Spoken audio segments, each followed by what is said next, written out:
Hi everyone, and welcome to Good for the Game TV. I'm Brent Graham, and this is our preview of stage 15 of the Tour de France, and also our review of where we stand at the moment and what happened in stage 14.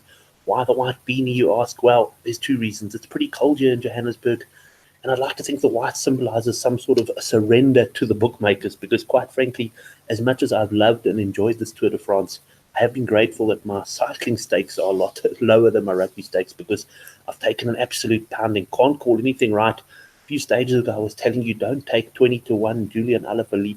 You must be absolutely mad to win. Well, he's into 12 to 10 now. I've seen as short as 9 to 10 on Alaphilippe to win the Tour de France. So what another amazing ride by him yesterday. And let's go straight into yesterday's stage and have a look at the results there. Just quickly, if you haven't subscribed to our channel yet, go down below and subscribe. It'll be good to have you on board for the rest of the tour and also our other sports betting previews.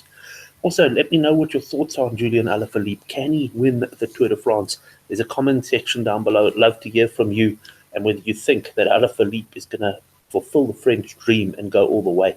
Well, talking of Frenchmen, what a great performance by Pinot yesterday. It was an interestingly ridden stage yesterday. The break was never giving any leeway. It was clear that the GC guys were going to fight it out. But there were no real attacks on the Tourmalet. It was more just a attritional pace that was set. Pinot, he attacked very late and got a little bit of a gap and managed to beat Alaphilippe by 6 seconds. But the guys must really be getting worried about Alaphilippe now. They haven't been able to shake him. One or two times yesterday where he looked like he might be under a bit of pressure. Thibaut Pinot, well, he counted on the services of teammate Gaudo, who was absolutely superb, the young 22-year-old. We're going to see a lot more of those two riding together over the course of this Tour de France. Kruijsbach, a very strong ride by him. His Jumbo-Visma team were very, very strong. He had 3 men with him towards the end. Imagine that Bennett hadn't lost that time because of dropping back in the crosswinds for those water bottles. It would have been so nice to be able to use him in a 2-pronged attack, but instead he can only use him as a very high-profile domestique. Buchmann, my podium pick at the start of the tour, was probably one of the few bets that's at least still in the running, although the way things are going, I'm certainly not counting on anything, but he did a great ride, as did Bernal, who must now be close to assuming leadership of Team Ineos. And I think today on the road we'll decide which of these two is the leader, because there was big weakness shown by Thomas yesterday. He ended up dropping 36 seconds. The less said about my long-term pick, Nairo Quintana, the better. He had an absolute shocker yesterday, and he's out to 150 to 1. In fact, let's go now and have a look at the betting. I'm going on to World Sports Betting. They are the biggest price that I've seen about Julian Alaphilippe at 12 to 10. Geraint Thomas, 6 to 1, a second favourite. Kruijsbach, 6 to 1. Pinot, 6 to 1. And Bernal is 8 to 1. If you do think Alaphilippe is going to blow up, which I still believe he will, then you can certainly get some nice prices there. Buchmann into 20 to 1, and you can get 100 to 1 and better on the balance. Let's go into this stage and have a look at the profile now. And here we go. It's another tough one today. It's our final day in the Pyrenees. And it's going to be very, very interesting indeed. It's a fairly flattish start. It's going to be a big break, I think, that gets away. And it may well stay together for a while and finally explode on this Cat 2 climb, 6.8 kilometers at 6%. That's after around the 60K mark. You'll see it's a bit of a longer stage today, 185 kilometers. Then quite a long valley road until we get into the Cat 1 climb, the Port de l'Air at 11.4 kilometers at 7%. Straight into another Cat 1, 9.3 kilometers at 7.9%. Some bonus seconds up there, and I wouldn't be surprised if a couple of guys go for these, although at this stage you would think that the break would still be clear. And finally, we've got a really tough 11.8 kilometers at 6.9%. You know, after hard days, you had the individual time trial, you had the mountain stage yesterday, and now today, you surely think that things are going to explode, and we're going to see some big cracking from some of the leading guys on these climbs. It should be a very interesting stage. In my view, the break is going to go clear, but I think that the likes of FDJ are going to want to keep things together. Movistar is certainly going to send a couple of guys in the break, and the likes of a Landa or even a Valverde will try and bridge on the penultimate climb and use them there. It's going to be very interesting to see team tactics. It's not an easy stage to pick a winner. We'll have a look at the winner betting now.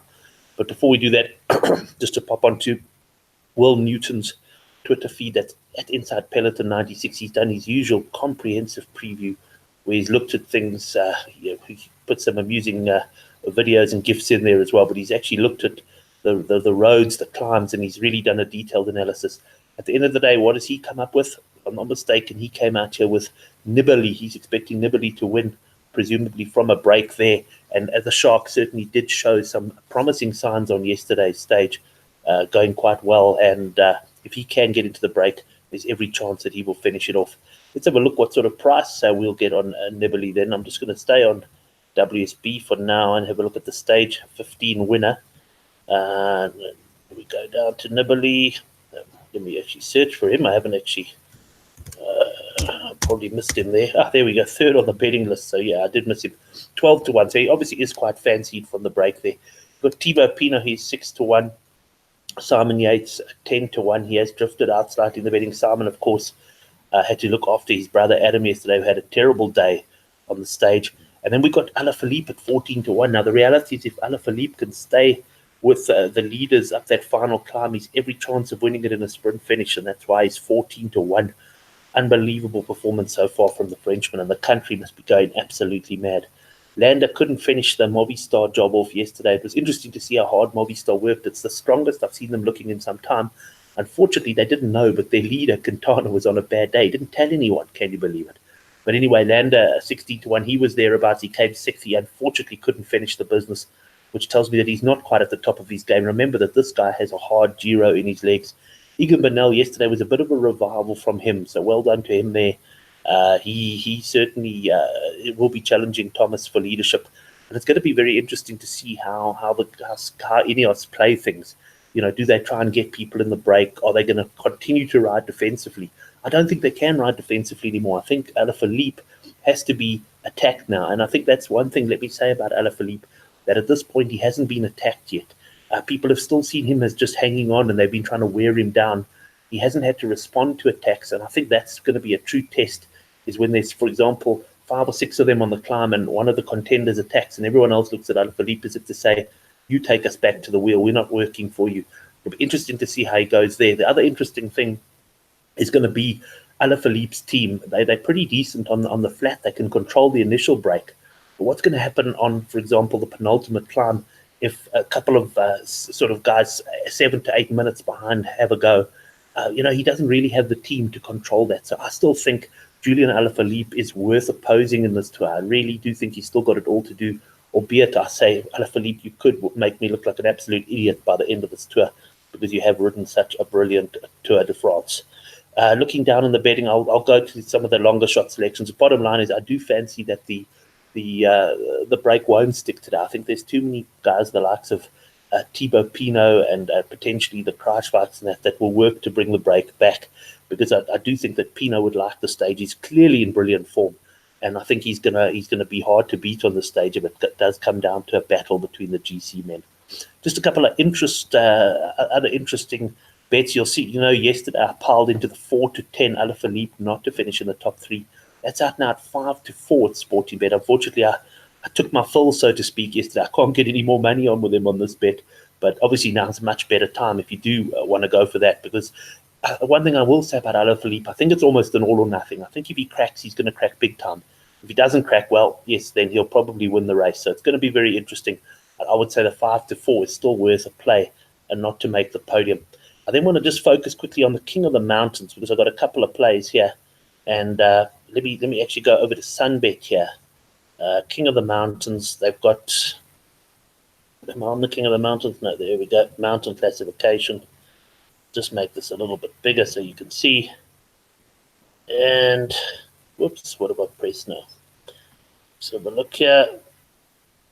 Go back up.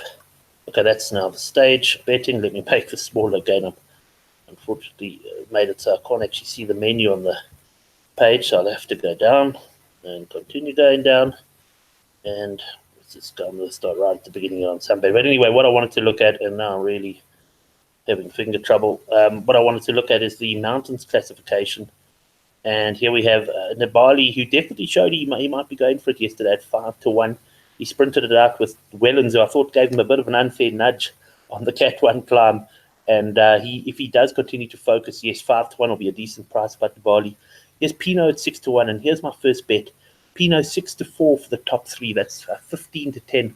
Now, very often we get GC men filling out the second and third places. Will Newton highlighted that in our rest day wrap last week.